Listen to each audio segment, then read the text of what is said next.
Did I show you that lion that we were extracting DNA from in Zimbabwe? Did I tell you about this? I don't think so. Dude, this was pretty nuts.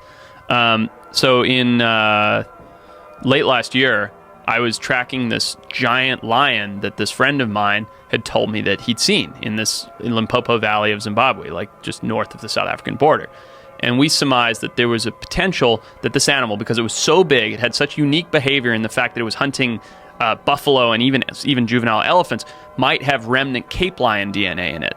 Because the Cape lion is this extinct subspecies of African lion. It was bigger than your regular lion, and they would follow the elephant migrations north and then back south, but generally they hung out in South Africa.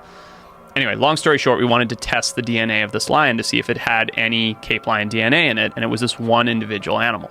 So we tracked it for over a week, hung bait every night, did the collars, did everything that you do to get a lion in, and then finally, this massive black maned lion came in, and I darted it from about 30 feet away from a blind. Oh, 30 feet? But wait, it gets worse. I was in a blind, so I felt kind of safe, right?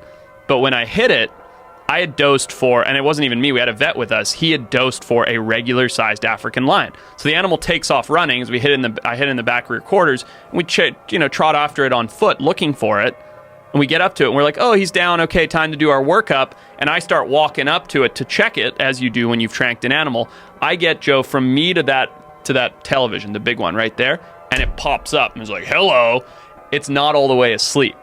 And I just drop to the ground and just go limp, right? Because I'm like, crap, he's going to come and kill me. And fortunately, he was drugged up enough, even though he wasn't asleep, to just kind of like not know where I was. And like didn't really charge, but growled and came forward a step or two, and then kind of turned off and lay back down again. Then we got another trank into him, and he went to sleep.